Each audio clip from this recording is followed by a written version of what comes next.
Hello दोस्तों, नमस्कार। Kalyani IAS academy में आप सभी का हार्दिक स्वागत है। दोस्तों, जैसा कि आप सभी को ज्ञात है कि एमपीपीएससी मुख्य परीक्षा का प्रश्न पत्र 4 का हम अध्ययन कर रहे हैं और इसके अंतर्गत हमारा टॉपिक चल रहा है मनोविज्ञान। और मनोविज्ञान के अंतर्गत हम लोग मनोवृत्ति वाले टॉपिक का अध्ययन कर रहे हैं। मनोवृत्ति में हमने मनोवृत्ति का अध्ययन कर लिया है, साथ ही साथ प्रबोधन संप्रेषण का भी अध्ययन कर लिया है। आज के इस वीडियो में हम लोगों को पढ़ना है कि पूर्वाग्रह क्या होता है और पूर्वाग्रह के आधार पर विभेद क्या होता है। यह वीडियो थोड़ा लंबा है, इसलिए हम लोगों ने इस वीडियो को या इस टॉपिक को पूर्वाग्रह और विभेद को 2 वीडियो में बांटा है। पहले वीडियो के अंतर्गत हम पूर्वाग्रह की परिभाषा को समझेंगे, उसके प्रकार को समझेंगे और उसकी विशेषताओं का अध्ययन करेंगे। बाकी अगले वीडियो में पूर्वाग्रह का क्या प्रभाव पड़ता है, इसकी प्रक्रिया कैसे होती है, कैसे बनता है, इसका और विभेद का क्या संबंध है, और साथ ही साथ हम इसका भी अध्ययन करेंगे कि इसे कम कैसे किया जा सकता है।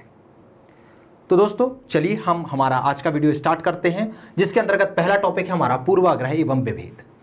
अब ये शब्द देखकर आपके मन में कुछ शंका आ रही होगी कि ये चीज कुछ जानी पहचानी सी है, पूर्वाग्रह। तो मैं बता देता हूं कैसे जानी पहचानी है। पूर्वाग्रह अर्थात पूर्व में आपके मन में जो तथ्य समाहित कर दिए गए थे, जो धारणा आपके मन में बन गई थी, उसी धारणा के आधार पर आगे जब आप व्यवहार करते हैं, आगे जब उस धारणा को अपने जीवन में अमल करते हैं, उसी को कहते हैं पूर्वाग्रह अर्थात पहले से बनी हुई अवधारणा। जैसे कि कभी कभी जब आप जाते हैं तो पहले से एक धारणा बना ली जाती है कि यदि आपका रास्ता बिल्ली काट देती है तो अशुभन माना जाता है, अर्थात शुभ नहीं माना जाता। तो आप क्या करते हैं, थोड़े से रुक जाते हैं, आप वेट करते हैं कि कोई और व्यक्ति वहां से निकल जाए, उसके बाद हम निकलेंगे। वो क्या होता है, वो एक धारणा बना ली गई है, एक पहले से ही चली आ रही एक प्रक्रिया बन गई है, जिसे हमने धारित कर लिया है। और अब बस उसके पीछे का साइंटिफिक रीजन हम नहीं जानते, उसके पीछे क्या तर्क है उसका हमें कोई पता नहीं होता। बस हमें इतना पता है कि यदि बिल्ली रास्ता काट जाए तो हमें निकलना नहीं चाहिए, क्योंकि यदि हम निकल जाते हैं तो अशुभ होता है।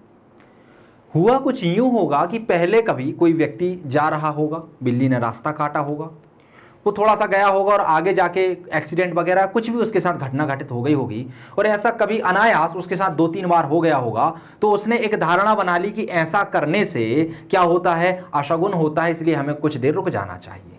धीरे धीरे प्रक्रिया चलती गई, जन्म दर जन्म बढ़ते गए, और अब धीरे धीरे यह एक रीति के रूप में बन के आ गया और एक पूर्वाग्रह व्यक्ति के मन में समाहित हो गया कि जब कभी बिल्ली रास्ता काटे तो अशगुन माना जाता है। इसी तरीके से जब आप घर से बाहर निकलते हैं, एक होता है पानी की खेप, मतलब जो गघरिया होती है, जो बर्तन होता है, तपेला होता है पानी का, व्यक्ति जब वो भरने के लिए बाहर जाते हैं, चाहे कुएं पे जाएं या नल पे जाएं, तो यदि वह खाली मिल जाए तो बोले अशगुन माना जाता है, और भरा मिल जाए तो शुभ होता है। तो ये भी कुछ इसी तरीके के कुछ पूर्वाग्रह होते हैं जो व्यक्ति के मन में समाहित हो जाते हैं। और जब व्यक्ति उन पूर्वाग्रह के आधार पर छुआछूत करने लगे, अपने व्यवहार में उनको समाहित कर ले और उसके आधार पर किसी वर्ग से दूरी बनाने लगे, किसी वर्ग की ओर आकर्षित होने लगे, किसी जीव जंतु से दूरी बनाने लगे, जैसे कि बिल्ली को अशगुन माना जाता है तो उस बिल्ली को उस नजरिए से देखने लगे, तो वो क्या कहलाता है, विभेद कहलाता है। समझ में आया कि पूर्वाग्रह और विभेद है क्या चीज। आइए अब इसको हम सब्जेक्ट की दृष्टि से पढ़ने का प्रयास करेंगे, समझेंगे इसका अर्थ क्या है, इसकी परिभाषा क्या है, इसकी विशेषताएं क्या हैं। तो यदि हम पूर्वाग्रह की अर्थ की बात करें तो अर्थ कहां से निकलता है, इस शब्द की उत्पत्ति से निकलता है। और पूर्वाग्रह शब्द जिसे प्रोजुडियस कहा जाता है, इसकी उत्पत्ति कहां से हुई है, तो इसकी उत्पत्ति लैटिन भाषा से हुई है। और लैटिन भाषा का एक शब्द है जिसे कहते हैं प्रेजुडिशियम, इस शब्द से पूर्वाग्रह बना हुआ है। और प्रेजुडिशियम शब्द का जो अर्थ होता है, जो आशय निकलता है, वह होता है पूर्व निर्णय या पूर्व में लिया गया निर्णय। अर्थात पहले से ही आपने एक धारणा बना ली और उस धारणा के अनुसार ही आप यदि अपना व्यवहार कर रहे हैं, आप चल रहे हैं, तो उसे कहते हैं पूर्वाग्रह। समझ में आया। चलिए अब हम बात करते हैं इसकी परिभाषा की कि आखिर पूर्वाग्रह की परिभाषा क्या है। तो यदि हम हार्डिंग के अनुसार बात करें, हार्डिंग पूर्वाग्रह की परिभाषा को कैसे प्रस्तुत करते हैं, तो वह कहते हैं कि यदि किसी व्यक्ति की मनोवृत्ति में, किस में ध्यान रखना, मनोवृत्ति में, और मनोवृत्ति आपको पता है संज्ञान, भाव और व्यवहार के आधार पर बनती है। तो यदि किसी व्यक्ति की मनोवृत्ति में अन्य जातीय समूह या वर्गों के प्रति किसके प्रति? जातीय समूह या वर्गों के प्रति तार्किकता, न्याय और मानवता के अभाव हो तो इसे ही क्या बोलते हैं? पूर्वाग्रह बोलते हैं। यदि आपने किसी जाति के प्रति, किसी समूह के प्रति अपनी मनोवृत्ति बना ली है और उस मनोवृत्ति में किस किस का अभाव है? तार्किकता का अभाव है। आपको नहीं पता कि जो हम व्यवहार सामने वाले के साथ करने जा रहे हैं उसके पीछे रीजन क्या है, जो हम सही कर रहे हैं क्या वो सही है, तर्कों पर सही उतरते हैं या नहीं उतरते। न्याय का अभाव है, आपको नहीं मतलब इससे सामने वाले पर क्या इफेक्ट पड़ता है, आप जो कर रहे हैं वह सही कर रहे हैं या नहीं कर रहे। अर्थात इसमें न्याय का अभाव होता है, इसमें मानवता का अभाव होता है, इसमें मानवता का समावेशन नहीं होता। इसमें दूसरे वर्गों के प्रति अवहेलना की भावना होती है, छुआछूत की भावना होती है, गिलानी की भावना होती है, तो किसी वर्ग के प्रति सम्मान की भावना होती है। समझ रहे हैं? इसमें क्या होता है कि धारणा बन जाती है आपके मन में, जिससे आप किसी जातीय समूह के प्रति आकर्षित होने लगते हैं तो किसी जातीय समूह से दूरी बनाने लगते हैं। तो इसकी परिभाषा क्या हुई हार्डिंग के अनुसार कि यदि किसी व्यक्ति की मनोवृत्ति में अन्य जातीय समूह और वर्गों के प्रति तार्किकता, न्याय और मानवता का अभाव देखा जाए तो इसे ही कहते हैं मनोवृत्ति, इसे ही कहते हैं पूर्वाग्रह। आइए हम बात करते हैं पूर्वाग्रह की विशेषताओं के विषय में कि आखिर पूर्वाग्रह में क्या क्या विशेषताएं होनी चाहिए या क्या क्या विशेषताएं होती हैं। फर्स्ट, परिभाषा से ही देखते हैं, इसमें किसका अभाव होता है? तार्किकता का अभाव होता है। तार्किकता का मतलब क्या होता है? जो पूर्वाग्रह बनते हैं वह तर्कों, ठोस अनुभव तथा बौद्धिक आधारों पर आश्रित नहीं होते। उनसे मतलब नहीं होता कि जो हम कर रहे हैं वह सही है या नहीं है, इसके पीछे कोई ठोस तर्क है या नहीं है। जैसे कि मैंने सबसे अच्छा उदाहरण लिया आपका बिल्ली का रास्ता काटना। बिल्ली ने यदि आपका रास्ता काटा तो आपने समझ लिया कि ये क्या है? ये आशागुन है, अर्थात आप आगे नहीं बढ़ते, आप रुक जाते हैं। क्यों? क्योंकि आपको नहीं पता है, ये बना जो पूर्वाग्रह बना हुआ है इसमें आपको नहीं पता कि इसके पीछे आखिर तर्क क्या है, इसके पीछे ठोस अनुभव है क्या, आखिर आपने अनुभव लिए क्या या दूसरे के अनुभव के आधार पर आप चल रहे हैं। इसमें बौद्धिकता होती है कि नहीं? तो नहीं होती। तो इसकी क्या विशेषता होती है? तार्किकता का अभाव होता है। जो पूर्वाग्रह बनते हैं उनमें तर्क, ठोस अनुभव और बौद्धिकता समाहित नहीं होती है।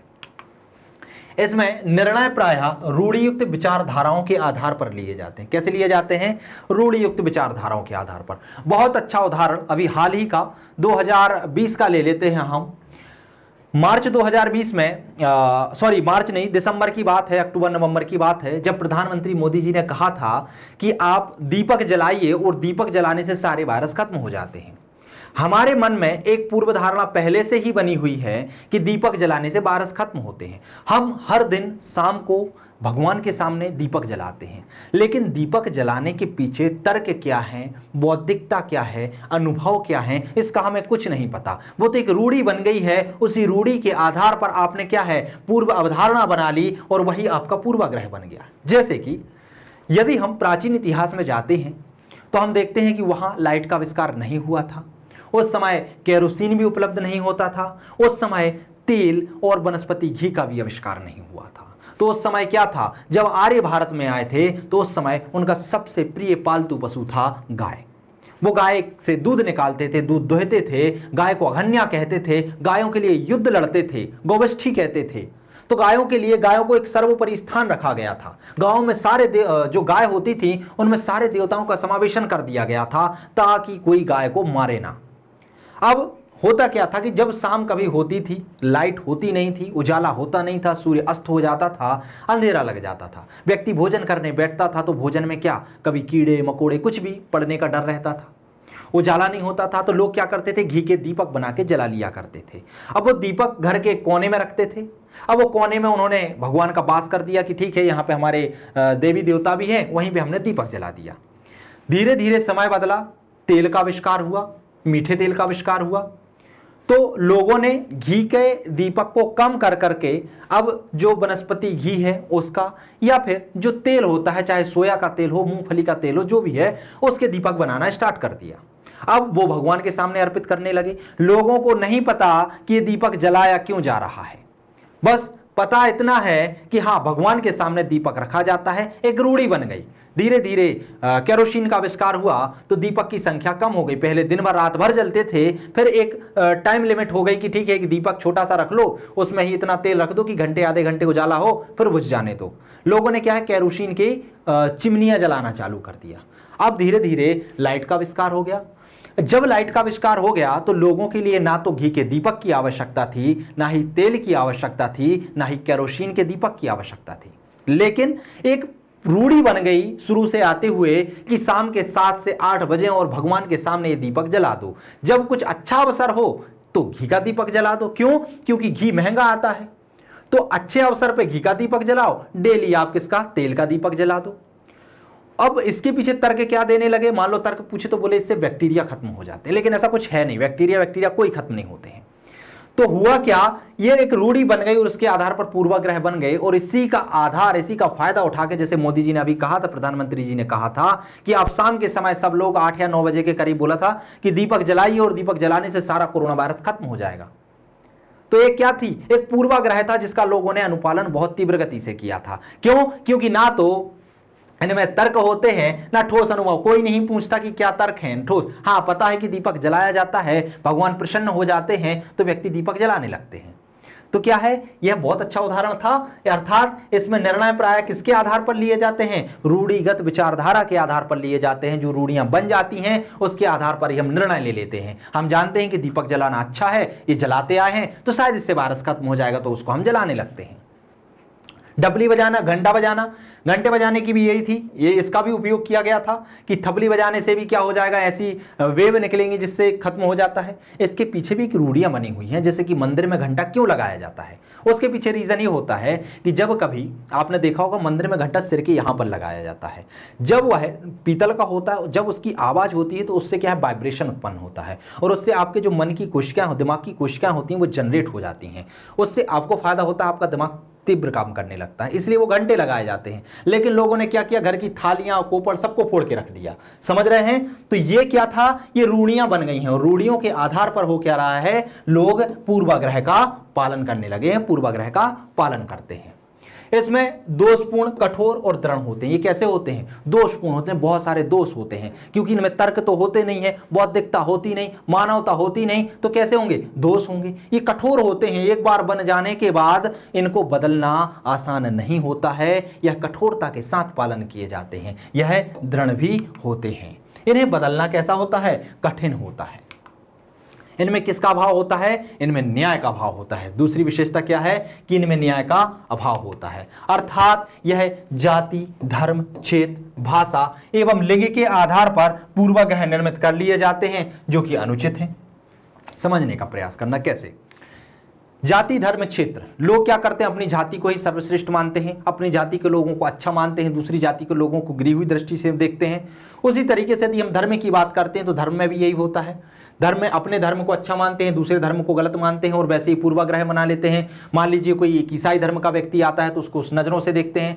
मान लीजिए कोई भिक्षु मांगने वाला आता है, एक फकीर आता है, और एक हिंदू धर्म का कोई भिखारी आता है, तो हम यदि हम हिंदू हैं तो हम हिंदू धर्म के भिखारी को पैसे दे देते हैं, लेकिन फकीर आता तो हम अपने दरवाजे बंद कर लेते हैं। क्यों? क्योंकि दूसरे धर्म के प्रति हमारी मनोवृत्ति गलत, नकारात्मक बनी हुई है, और उस नकारात्मक मनोवृत्ति के आधार पर हमारे मन में क्या बन गए हैं, पूर्वाग्रह बन गए हैं कि यह धर्म का व्यक्ति गलत है, यह जाति का व्यक्ति गलत है, इस क्षेत्र का व्यक्ति गलत है। क्षेत्र का सबसे अच्छा उदाहरण हम देख लेते हैं। क्षेत्र का उदाहरण सबसे अच्छा क्या है, चंबल। हम लोग बोलते हैं कि चंबल का पानी कैसा होता है, थोड़ा कठोर होता है, और वहां के लोग थोड़े उग्र प्रभाव के होते हैं। अब मान लीजिए कोई चंबल का व्यक्ति है, बहुत मृदु स्वभाव का है, लेकिन हम उसको उसी दृष्टि से देखते हैं कि जो व्यक्ति है वो उग्र स्वभाव का है, उसमें तार्किकता की कमी है, बौद्धिकता की कमी है, वह डाकू जैसी प्रवृत्ति रखता है। तो ये क्या, क्षेत्र के आधार पर बना लिए जाते हैं, क्षेत्र के आधार पर उनकी परिभाषा गढ़ ली जाती है। इसी तरीके से लिंग के आधार पर भी इनको बना लिया जाता है। इन जो प्रकार हैं जिसमें न्याय का अभाव पाया जाता है, इनको हम आगे डिटेल में पढ़ेंगे। तो समझ में आया कि इसमें न्याय का अभाव क्यों पड़ा जाता है, न्याय का अभाव क्यों पाया जाता है, क्योंकि यह जाति, धर्म, भाषा, क्षेत्र के आधार पर गढ़ लिए जाते हैं, जो कि क्या हैं, गलत हैं। इनमें मानवता का अभाव होता है, अर्थात इनके कारण मानवता घटती है। इसमें यह नहीं देखा जाता कि इससे किसी व्यक्ति के मन पर क्या प्रभाव पड़ रहा है, किसी व्यक्ति के साथ यदि अन्याय होता है तो वह क्यों हो रहा है और उस सामने वाले पर क्या प्रभाव पड़ेगा, अर्थात इसमें मानवता जैसी कोई भावना नहीं होती है। लोग दूसरों के प्रति उदासीनता, आक्रामकता और शत्रुता और अस्वीकारता का व्यवहार क्या करने लगते हैं, अपनाने लगते हैं, अर्थात पूर्वाग्रह के आधार पर ही लोगों में उदासीनता आ जाती है। उनको पता है कि यदि कोई दो लोगों के बीच झगड़ा हो रहा है और उनने यदि पूर्वाग्रह बना लिया कि इन जाति के लोग तो आपस में झगड़ते ही रहते हैं, तो उस झगड़े को कभी शांत नहीं करेंगे, उदासीन हो जाएंगे, लड़ने दो, उनकी तो ऐसी जाति ही है, उनका तो ऐसा धर्म ही है, वो तो इस क्षेत्र के ही हैं, उनका तो काम ही है लड़ना। इसमें आक्रामकता होती है, किसी धर्म विशेष, जाति विशेष, स्थान विशेष के लोगों के प्रति आक्रामकता का भाव आ जाता है। जैसे कि यदि हम पाकिस्तान का नाम सुन लें तो हमारे मन में एकदम पूर्वाग्रह बना हुआ है कि पाकिस्तानी खराब होते हैं, बुरे होते हैं। क्यों? किसी एक व्यक्ति ने यदि गलत काम किया है, कोई एक व्यक्ति यदि आतंकवाद के रास्ते पर चलता है तो हम पूरे पाकिस्तान को गलत ठहरा देते हैं, पूरी कौम को गलत ठहरा देते हैं। तो ये क्या बनते हैं, आक्रामकता को जन्म देता है। साथ ही साथ इसमें शत्रुता और अस्वीकारिता का व्यवहार भी समाहित होता है। पूर्वाग्रह प्रायः कैसे होते हैं, प्रायः नकारात्मक होते हैं, अर्थात यह पूरे नकारात्मक नहीं होते, इनमें सकारात्मक का भी भाव पाया जाता है, क्योंकि इसमें कभी कभी हमें आत्मसंतुष्टि भी मिल जाती है। लेकिन यदि अधिकतम मात्रा में देखा जाए तो इसमें नकारात्मकता का भाव पाया जाता है। इसके कारण लोगों में एक दूसरे वर्ग, संप्रदाय के प्रति सहिष्णुता, न्याय तथा मानवता का अभाव होता है। सहिष्णुता का मतलब होता है आप दूसरे के विचारों को सुनो ही ना, उसका समर्थन ही ना करो, बगैर सुने ही उसे क्या कर दो, आप नकार दो। तो इसमें क्या होता है, सहिष्णुता नहीं पाई जाती, न्याय नहीं पाया जाता। आप अपने धर्म, अपनी जाति, अपनी भाषा के आधार पर निर्णय लेते हैं, अपनी जाति भाषा को श्रेष्ठ मानते हैं, दूसरी भाषा जाति क्षेत्र के लोगों को निकृष्ट मानते हैं और उसके आधार पर आप निर्णय लेते हैं। तो ये क्या करती है, नकारात्मक की प्रवृत्ति आपके अंदर जन्म दिलाता है। इसमें मानवता का क्या होता है, अभाव होता है। इसमें दोषपूर्ण सामान्यीकरण होता है, अर्थात इसमें किसी एक व्यक्ति के आधार पर या पूरे वर्ग, पूरी जाति को उस पूर्वाग्रह के आधार पर देखने लगते हैं। मान लीजिए आप कभी किसी गांव में जाते हैं, वहां पर आप अपना, मान लीजिए आप एक कपड़ा बेचने वाले जो व्यक्ति हैं, गाड़ी पर रखकर कपड़ा बेचते हैं, कपड़ा बेचने जा रहे हैं। किसी गांव की कुछ महिलाओं ने आपको बुलाया, बुलाने के बाद उन्होंने बोला कि भाई साहब हमें कपड़े दिखा दो। आप कपड़े दिखाने लगे, आपने बहुत सारे कपड़े दिखाए। कपड़े दिखाने के बाद उन्होंने बोला कि ठीक है हमें नहीं चाहिए। आपने पोटरा पैक किया, आगे बढ़े। फिर उसी जाति की महिला ने आगे चलकर, कोई अन्य महिला थी, उसी जाति की थी, उसी वर्ग की थी, उसने फिर रोका, बोले भाई साहब रुकिए, कपड़े दिखा दीजिए। आपने फिर कपड़े दिखाए, 1-2 घंटे हो गए, उसने फिर नहीं लिए। अब आपके मन में उस जाति, उस वर्ग की महिलाओं के प्रति, महिलाओं के प्रति एक पूर्वाग्रह बन गया कि इस जाति की महिलाएं सामान नहीं खरीदती, सिर्फ और सिर्फ परेशान करती हैं। आप जब कभी भी किसी अन्य गांव में जाओगे और यदि उस जाति की महिला के पास जाते हो, आपने पूछा कि आप किस जाति को, उसने बता दिया हम इस जाति के, तो आप कपड़े दिखाने से मना कर दोगे, भले ही उसकी प्रकृति वैसी नहीं है, भले ही वो कपड़े लेना चाह रही है। अर्थात इसमें क्या होता है, किसी एक व्यक्ति के कर्मों के आधार पर आप पूरी जाति, पूरे संप्रदाय, पूरे कौम के आधार पर पूर्वाग्रह बना लेते हो मन में, और वो पूर्वाग्रह सामान्यतः नकारात्मक ही होते हैं। सकारात्मक भी होते हैं, जैसे कुछ सैनिक होते हैं, सैनिक बहादुर होते हैं, किसी एक समूह वर्ग के होते हैं, बहादुर सैनिक होते हैं। तो हम बोलते हैं कि ये जो वर्ग होता है, इस वर्ग के लोग हमेशा सैनिक में ही जाते हैं, इस वर्ग के लोग अच्छे होते हैं, देश की रक्षा करते हैं। तो क्या होता है, जी सकारात्मक भी बन जाते हैं, नकारात्मक, लेकिन कुछ लोगों के आधार पर ही। अर्थात इसमें क्या होता है, दोषपूर्ण सामान्यीकरण की प्रवृत्ति पाई जाती है। इसमें सत्यता का अभाव होता है। सत्यता का अभाव मतलब यह गलत सूचनाओं पर आधारित होते हैं, जिनका सत्यता से ना तो कोई मेल होता है और ना ही कोई संबंध होता है। उदाहरण के लिए, किसी जाति के लोग को मूर्ख, असभ्य या गंदा मानना। अर्थात कोई जाति है, उस जाति के लोगों को आप असभ्य मान लो, उसको गद्दा मान लो, उसको आप मूर्ख मान लो, तो ये क्या होता है, ये इसमें सत्यता नहीं होती, क्योंकि सभी लोग ना तो मूर्ख होते हैं, ना गंदे होते हैं, ना असभ्य होते हैं। उनमें से भी कुछ लोग आकर देश का प्रतिनिधित्व करते हैं, कुछ लोग आकर बड़े बड़े पदवियों पर जाते हैं, कुछ लोग बहुत स्वच्छता के साथ रहते हैं, बहुत आगे बढ़ते हैं। लेकिन चूंकि दोषपूर्ण सामान्यीकरण है, कुछ लोगों के आधार पर ही आपने क्या बना लिया, अपनी पूर्वाग्रह बना लिया। उसके आधार पर आपने जो पूर्वाग्रह बनाया उसमें सत्यता का कैसा था, अभाव था, सत्यता थी ही नहीं। क्यों? यदि सत्यता होती तो आप हर इंसान को देखते और हर इंसान के प्रति अलग अलग पूर्वाग्रह बनाते। लेकिन इसमें क्या होता है, इसमें एक के ही आधार पर सभी कौम, जाति और धर्म के आधार पर पूर्वाग्रह गढ़ लिए जाते हैं, जो कि क्या होते हैं, गलत होते हैं या अर्जित होते हैं। अर्थात पूर्वाग्रह जन्मजात नहीं होते, आप पैदा होते ही साथ किसी व्यक्ति के प्रति ये अन्याय की भावना, नकारात्मक भावना को जन्म नहीं देते हैं। आप जब समाज में रहते हैं, सामाजिक प्रक्रिया के द्वारा लोगों से मिलते हैं, लोगों से अनुभव प्राप्त करते हैं, लोगों से सुनते हैं, उसके आधार पर आपके पूर्वाग्रह क्या बनते हैं, अर्जित होते हैं, पूर्वाग्रह बनते हैं। मान लीजिए कोई जाति है, कोई जाति के आधार पर अस्पृश्यता का एक पूर्वाग्रह है कि ये जाति जो है ये छुआछूत की भावना से देखा जाता है उसको। तो आप जब समाज में रहेंगे, लोग आपके सामने उसे छुआछूत की प्रवृत्ति अपनाएंगे, आपको बताएंगे कि ये जो व्यक्ति है इसको नहीं छूना, इससे दूर रहना है। तो आपके मन में उस जाति, उस धर्म के प्रति जो पूर्वाग्रह बन रहा है वो कैसे बन रहा है, समाज में रहकर बन रहा है, लोगों से जान पहचान करके, लोगों से सूचनाएं जो प्राप्त होती हैं उसके आधार पर ही बनता है। पाकिस्तान के प्रति जो घृणा की भावना हमारे मन में आती है वो क्यों आती है, वो समाज के आधार पर आती है। हमें समाज से पता चलता है कि यह किस तरीके से हमारे भारत पर अटैक करते हैं, बार बार किस तरीके से हिंसात्मक प्रदर्शन करते हैं। तो इसके आधार पर जो हमारे मन में पूर्वाग्रह बनते हैं वो कैसे बनते हैं, सामाजिक प्रक्रिया के द्वारा ही बनते हैं, जन्मजात नहीं होते हैं। यह भावात्मक होते हैं। कैसे होते हैं, भावात्मक होते हैं। अर्थात इसमें पसंदगी और नापसंदगी का भाव छिपा होता है। अर्थात जिसके प्रति आपका जो पूर्वाग्रह है वो सकारात्मक है, आप उसको पसंद करने लगते हैं, आप अपनी जाति, अपने वर्ग को श्रेष्ठ मानते हैं, अपने देश को श्रेष्ठ मानते हैं, उसके प्रति पसंदगी का भाव जन्म लेता है। दूसरे देश को, दूसरी जाति को, दूसरे समाज को आप नापसंदगी के भाव से देखते हैं। अर्थात इसमें भावात्मकता की प्रमुखता होती है। समझ में आया? यह मानसिक संतोष प्रदान करते हैं। मानसिक संतोष प्रदान करते हैं अर्थात क्या होता है, कभी कभी आप जब पूर्वाग्रह के आधार पर चलते हैं, व्यवहार करते हैं, तो आपको एक मानसिक अंदर से संतोष प्रदान होता है कि जो मैंने किया वो बहुत अच्छा किया। अर्थात जैसे कि मान लीजिए आप जा रहे हैं, गिलहरी होती है उसको शुभ माना जाता है, शुभ का प्रतीक माना जाता है। आप जब कभी रास्ते से जाते हैं, वो रास्ता आपका काट जाती है और आप जल्दी जल्दी से उसका रास्ता निकल जाते हैं, रास्ता काट देते हैं, तो आपको एक मानसिक संतोष होता है कि नहीं, ये जो बात है बहुत सही है, मेरे साथ कुछ अच्छा होने वाला है। अर्थात इससे कुछ हो ना हो, आपको क्या है, एक मानसिक संतोष प्राप्त होता है। तो ये क्या करती है, मानसिक संतोष भी प्रदान करती है। इसमें भले ही कोई भी सामाजिक बुराई क्यों ना छिपी हो, उससे कोई फर्क नहीं पड़ता है। तो यह क्या थी, इसकी विशेषताएं थी। आइए हम समझने का प्रयास करते हैं कि आखिर पूर्वाग्रह आखिर होते कितने प्रकार के हैं, कौन कौन से पूर्वाग्रह होते हैं और पूर्वाग्रह का निर्धारण करते हैं।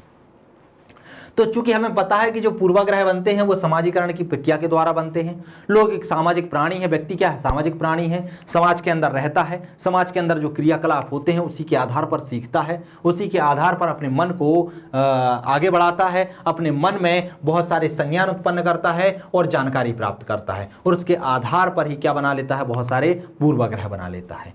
एक प्रकार होता है यौन पूर्वाग्रह। यौन मतलब क्या होता है, पुरुष और महिला दो होते हैं जो यौन के आधार पर जिनका वर्गीकरण किया जाता है। तो इनके आधार पर ही क्या बना लिया जाता है, पूर्वाग्रह बना लिया जाता है कि जो महिलाएं होती हैं वो हमेशा कैसी होती हैं, कमजोर होती हैं, दोयम दर्जे की होती हैं, दूसरों पर निर्भर होती हैं, इनमें नेतृत्व रहित होती हैं, नेतृत्व का गुण नहीं पाया जाता।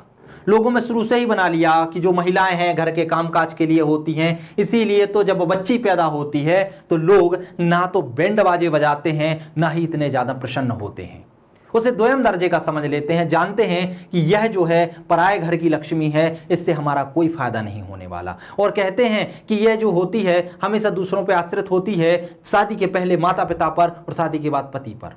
एक पूर्वाग्रह बन गया है जो नकारात्मक है, जो व्यक्ति की मानसिकता को प्रभावित करता है, जिसमें ना तो कोई न्याय है ना कोई तार्किकता है। क्यों? क्योंकि आज के समय में आप देखते हो कि महिलाएं कितने आगे बढ़ रही हैं, कितने ऊंचे ऊंचे पदों पर जा रही हैं। यहां तक कि हमारे देश का प्रतिनिधित्व भी प्रतिभा पाटिल जैसी राष्ट्रपति ने किया है।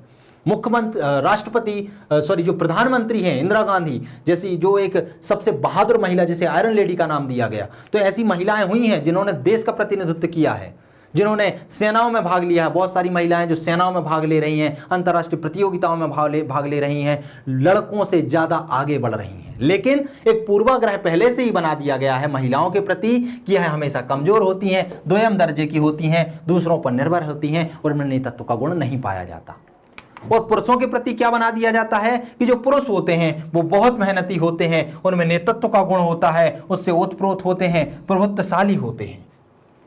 क्योंकि जो आपका समाज है वो पितृसत्तात्मक समाज है और पितृसत्तात्मक समाज होने के कारण जो पुरुष है उसकी महत्वता को ज्यादा रखा गया और इसके आधार पर ही न्याय के अभाव में, तार्किकता के अभाव में, बौद्धिकता के अभाव में यौन संबंधी पूर्वाग्रह बना दिया गया है, जिसमें व्यक्ति ना तो कुछ सोचता है ना समझता है। जैसे ही महिलाओं को देखता है उसके प्रति मन में भाव आते हैं कि नहीं यार ये तो कमजोर है, इससे काम नहीं हो पाएगा, यह नेतृत्व नहीं कर पाएगी, ये कुछ नहीं कर पाएगी।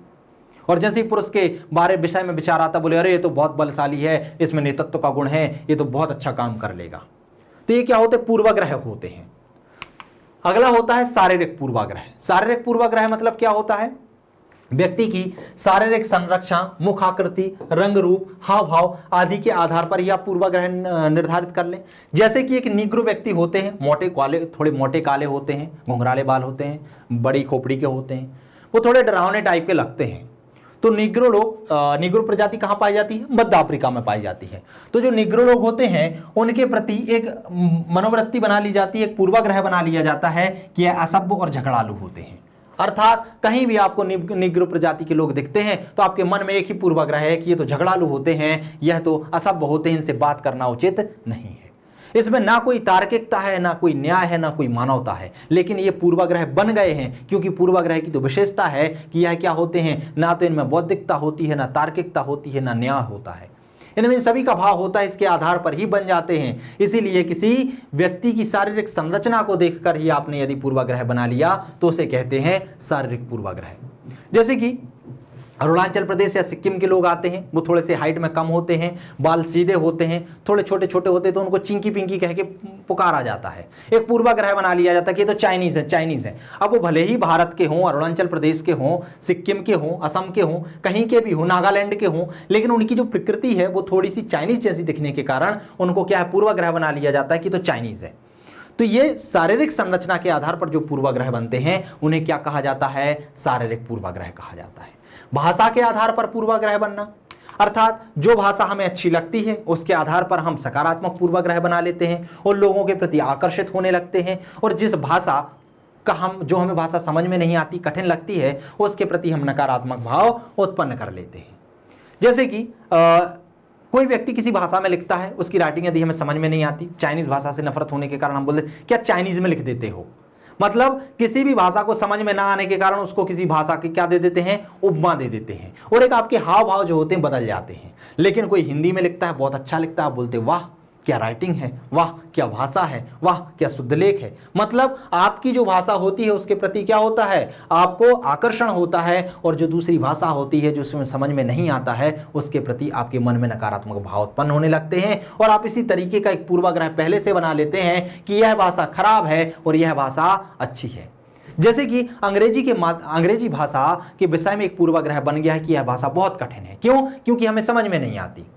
लेकिन वास्तव में हिंदी की अपेक्षा अंग्रेजी भाषा बहुत सरल होती है, बहुत आसानी से सीखी जाती है, लेकिन हमने पहले से ही पूर्वाग्रह बना लिया है कि हिंदी भाषा बहुत सरल है और अंग्रेजी भाषा बहुत कठिन है। तो जो भाषा के आधार पर पूर्वाग्रह बनते हैं उन्हें क्या कहते हैं? भाषाई आधार पर बनने वाले पूर्वाग्रह।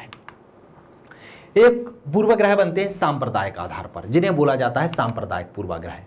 इससे आशा होता है कि किसी खास संप्रदाय के प्रति दूसरे संप्रदाय या समुदाय के लोगों की जो मनोवृत्ति होती है उसे प्रायः नकारात्मक या अधिक पूर्वाग्रहित होती है। अर्थात एक संप्रदाय के लोगों का दूसरे संप्रदाय के लोगों के प्रति जो पूर्वाग्रह बन जाता है नकारात्मक भावना के प्रति, वो क्या होता है? सांप्रदायिक पूर्वाग्रह होता है। और सांप्रदायिक पूर्वाग्रह में लोगों में सहिष्णुता का भाव पाया जाता है। लोग क्या करते हैं? एक दूसरे की बातों को सुनते नहीं हैं, एक दूसरे को घृणा की दृष्टि से देखने लगते हैं।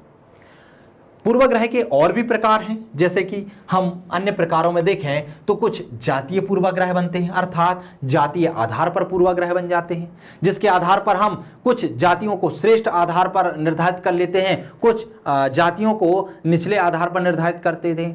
अब मान लीजिए कोई व्यक्ति बहुत पढ़ने में होशियार है और आप देख रहे हैं कि यार इसका हाव भाव बहुत अच्छा है, पर्सनालिटी बहुत अच्छी है, उससे जाति नहीं पूछ के बोल देते अरे तुम तो इस समाज के हो गए, इस जाति के हो गए। क्यों? आपने जातियों को बांट लिया कि इस जाति के लोग, मान लीजिए कोई दो जातियां हैं ए और बी, ए जाति के लोग सभ्य होते हैं, बुद्धिमान होते हैं, और बी जाति के लोग असभ्य होते हैं, उनमें बुद्धि कम पाई जाती है। कोई व्यक्ति आपको सामने मिलता है, आप उससे बात करते हैं, आपको हाव भाव से बहुत अच्छा लगता है कि यार ज्ञानमान है, भले ही वह बी जाति का है, लेकिन आप पूर्वाग्रह बना लेते हैं कि ये तो व्यक्ति ए जाति का होगा, या कोई ए जाति का भले ही है लेकिन थोड़ा असभ्य है, बात करने का तरीका नहीं है, तो आप निर्धारित कर लेते हैं कि बी जाति का है। अर्थात जातीय आधार पर आपने पूर्वाग्रह बना लिया कि इस जाति के व्यक्ति तो हमेशा असभ्य ही होंगे और इस जाति के व्यक्ति हमेशा सभ्य होंगे। तो ये जो पूर्वाग्रह बनता है ये जातीय आधार पर बनता है और उसे कहते हैं जातीय पूर्वाग्रह। एक होता है क्षेत्रीय पूर्वाग्रह, जैसे कि अभी पहले मैंने बताया था कि क्षेत्र के आधार पर ही पूर्वाग्रह बना लेना।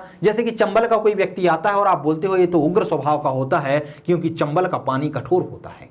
अब मान लीजिए कोई चंबल का व्यक्ति आता है, बहुत मृदु स्वभाव का है, बहुत अच्छे स्वभाव का है, लेकिन उसको देखकर ही आपने पूछा कहां से हो, बोले चंबल से, तो बस आपके मन में जो भाव बनने लगे वो कैसे बनने लगे, उग्रता के बनने लगे कि इस व्यक्ति से ज्यादा बात मत करो, ये उग्र स्वभाव का है, कब झगड़ने लगे कोई भरोसा नहीं है। तो एक स्थान के आधार पर यदि आप लोगों को डिवाइडेशन कर लेते हो, लोगों के प्रति पूर्वाग्रह बना लेते हो, तो उसे कहते हैं क्षेत्रीय पूर्वाग्रह। ऐसे होता है राजनीतिक पूर्वाग्रह। राजनीति को एक अभिशाप की तरीके से समझने लगे, गंदगी की तरीके से समझने लगे हैं। एक पूर्वाग्रह बना लिया है कि राजनीतिक तौर पर कोई व्यक्ति यदि आता है तो वह खुद के लाभ के लिए काम करता है। यदि कोई मंत्री आपके दरबार में आया है या आपके यहाँ मंत्री बना है या वो आपसे बात कर रहा है तो कहीं ना कहीं उसका स्वार्थ जरूर छिपा हुआ होगा या कहीं ना कहीं पास में चुनाव जरूर होंगे, इसीलिए ये बंदा आ रहा है। अब भले ही वो राजनेता आपकी भलाई के लिए आना चाहता है, वह आपके गांव का, आपके समाज का, आपके क्षेत्र का विकास करना चाहता है, लेकिन जो राजनीतिक पूर्वाग्रह है वो पहले से ही व्यक्तियों के मन में छा जाता है और उसके आधार पर लोग क्या बना लेते हैं, पूर्वाग्रह बना लेते हैं कि इनकी धारणा तो ऐसी ही है। एक होता है आयु पूर्वाग्रह।